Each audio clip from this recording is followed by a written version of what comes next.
et je suis photographe, vidéaste, naturaliste. Quand je suis dans la nature toute seule, je ressens quelque chose que je ressens nulle part ailleurs en fait. Depuis toute petite, mon père, qui est naturaliste, m'a inculqué ses connaissances et j'ai fait des études qui n'avaient aucun rapport avec la nature. J'ai grandi à la campagne et quand je me suis retrouvée en ville, ça m'a tellement manqué d'un coup que j'ai eu un retour immédiat. Moi, c'est vraiment la curiosité qui m'anime, c'est-à-dire de toujours gratter pour voir ce qu'il y a autour de moi en permanence, essayer de trouver des petites bêtes. Je mets mon boîtier là, puis je le pose dans l'eau comme ça. Et vu que c'est du grand angle, ça donne tout de suite une impression d'immensité, comme si tu étais à l'échelle de l'animal.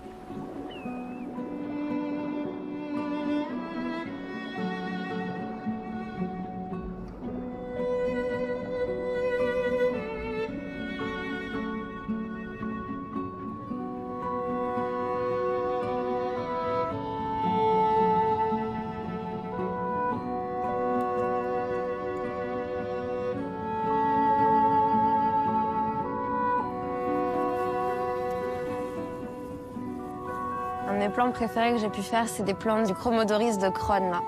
C'est un nudibranche rose et jaune, avec un petit liseré bleu devant la tête, là. Quand j'en ai trouvé, finalement, je me suis dit, mais c'est incroyable, quoi. On peut trouver des animaux comme ça que je pensais réservés aux tropiques ou à la mer Méditerranée. On peut les trouver là, sur l'estran.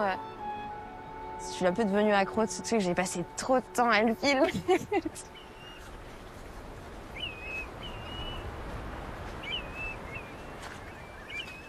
Je viens à peu près 2 heures, 2 heures et demie avant la marée basse pour avoir toute la mer qui se retire quand j'arrive. Donc ça me laisse beaucoup plus de temps pour filmer.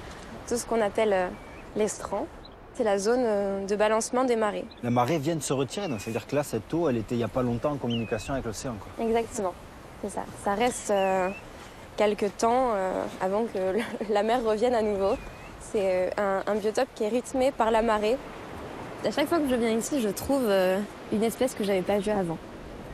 J'ai adoré filmer la pétoncle parce que c'était une espèce qu'on connaît beaucoup au niveau gustatif. Mais là, on filmait des vivantes, j'ai vraiment vu pour le coup l'animal. Tous les 5 mm, un œil quoi. Un œil qui te regarde, elle voit très très bien. Dès qu'elle te voit, elle se ferme. Il y a quand même c'est un animal quoi. Faut pas l'oublier.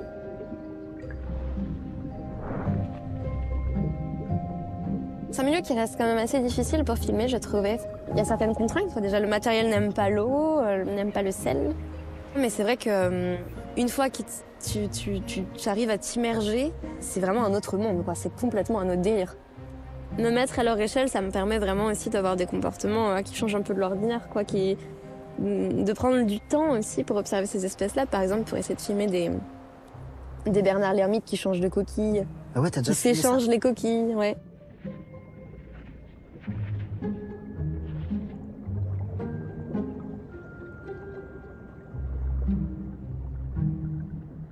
C'est tout en approche aussi, etc. Avec justement les blennies, les gobies. Il faut pouvoir des fois attendre, les approcher, voir un peu où est-ce qu'ils... Parce qu'il y a beaucoup d'observations aussi avant de filmer. Forcément, des repérages, quoi. Ils ont toujours leur petit territoire, leur petit trou qu'elles vont défendre à tout prix. Et tu repères cette petite cache et après tu viens justement faire de l'affût avec ton objectif devant cette petite cache pour attendre qu'elle sorte et voir un peu le comportement.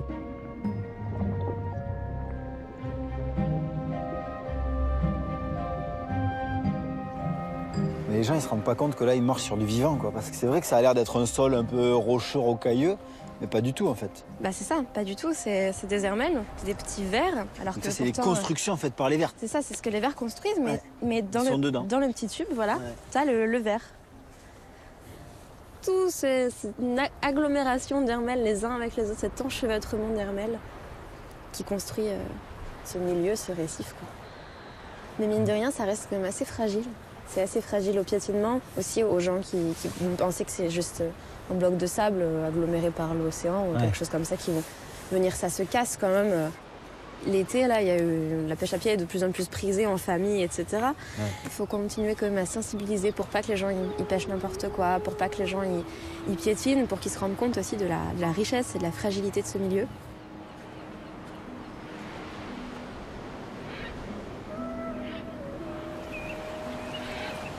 Les oiseaux, les gens les voient et encore, parfois c'est compliqué aussi de montrer les limacoles, les bécassos qui sont à nos pieds et de faire dire aux gens, là vos chiens courent après depuis tout l'après-midi. Et vous voyez, c'est des oiseaux qui sortent de nidification, qui reviennent de migration, qui sont en train de faire leur stock pour l'hiver, pour pouvoir tenir quand même, parce qu'après ils doivent repartir. Enfin, c'est compliqué.